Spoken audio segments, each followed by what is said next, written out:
আসসালামু আলাইকুম ওয়া রাহমাতুল্লাহ। দেশের প্রধান প্রধান দৈনিক পত্রিকার শিরোনামে উঠে আসা শীর্ষ সংবাদগুলো নিয়ে হাজির হলাম আপনাদের সামনে। আশা করি সাথেই থাকবেন। শুরুতেই দৈনিক প্রথম আলো পত্রিকার শিরোনামে থাকছে শাহরিয়ার হত্যার বিচার চেয়ে শাহবাগ অবরোধ, ছাত্রদলের কর্মসূচি। অস্বস্তিকর পরিস্থিতিতে পররাষ্ট্র মন্ত্রণালয়ে পররাষ্ট্র সচিব বদল।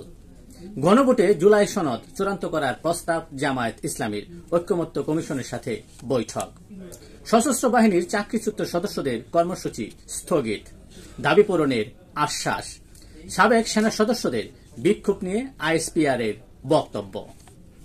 ভারতে বাংলাদেশের রপ্তানির সহজ পথ বন্ধ, বাজার হাতছাড়ার আশঙ্কা। পণ্য বোঝাই 50 ট্রাক 3 স্থলবন্দরে আটকা। বিরোধ কমিয়ে বাণিজ্য ভারসাম্য আনতে হবে বিশেষজ্ঞদের অভিমত। দৈনিক বাংলাদেশ প্রতিদিনের শিরোনামে থাকছে উদ্বেগ বাড়ছে বিএনপিতে, নির্বাচন বিলম্বিত, দেশ ও অস্থিরতার দিকে যাচ্ছে।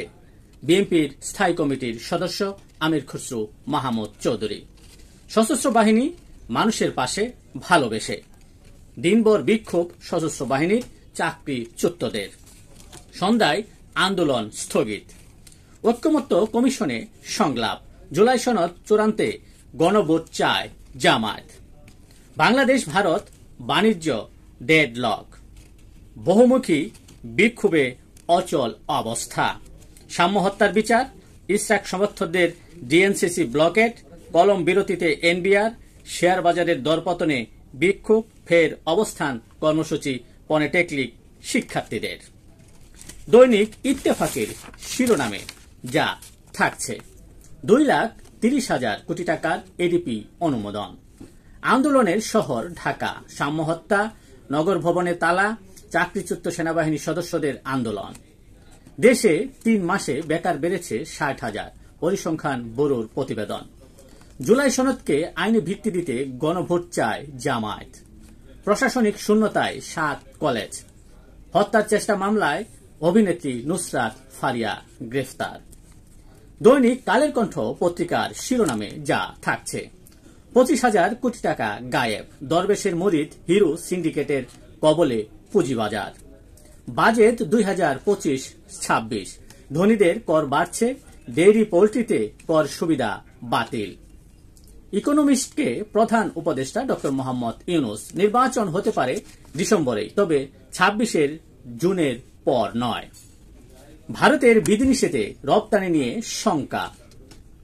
ভোটের জন্য ডিসেম্বর পর্যন্ত অপেক্ষা কেন, আগস্ট বা অক্টোবরেই হতে পারে, বিএনপি নেতা আমির খসরু মাহমুদ চৌধুরী। আজ নগর ভবন ব্লকেটের ডাক ইসরাক সমর্থকদের। গ্রেপ্তারে সুস্পষ্ট বক্তব্য না পেলে যমুনা ঘেরাওয়ের হুমকি ছাত্রদলের। সাম্য হত্যা। ঐক্যমত্য কমিশনের সাথে সংলাপ। রাষ্ট্র সংস্কারকে বৈধ দিতে গণভোটের প্রস্তাব দিয়েছে জামায়াত ইসলামী।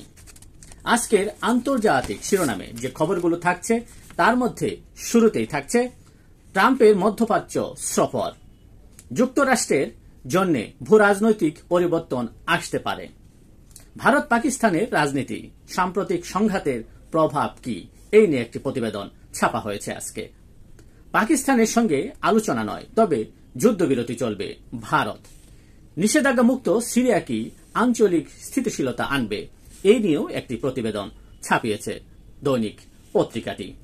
যুদ্ধবিরতির আলোচনার মধ্যে গাজায় 132 জনকে হত্যা। গাজায় ইসরায়েলি স্থল অভিযান শুরু। ইউক্রেনের প্রেসিডেন্ট জেলেনস্কির সঙ্গে পোপ চতুর্দশ লিওর সাক্ষাৎ। দায়িত্ব পাওয়ার পর এটাই তার প্রথম ব্যক্তিগত সাক্ষাৎ।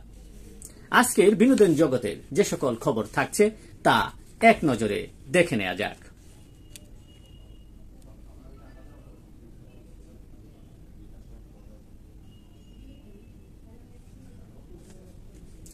এই ছিল আজকের প্রধান প্রধান দৈনিক পত্রিকার শিরোনামে উঠে আসা শীর্ষ সংবাদ, যা নিয়ে এতক্ষণ আপনাদের মাঝে উপস্থিত ছিলাম। আশা করি আপনাদের ভালোই লেগেছে। সার্বিক খবরের বিবেচনায় যদি আপনাদের কোনো অভিমত, অভিব্যক্তি, সমালোচনা কিংবা কোনো পরামর্শ থেকে থাকে তাহলে অবশ্যই কমেন্টসে জানাবেন। আপনাদের কমেন্টসের প্রত্যাশায় আজকের মতো এখানে বিদায় নিচ্ছি। আবারও দেখা হবে আগামীকাল ঠিক একইভাবে। সে পর্যন্ত অবশ্যই ভালো থাকবেন, সুস্থ থাকবেন। আসসালামু আলাইকুম ওয়া রাহমাতুল্লাহ।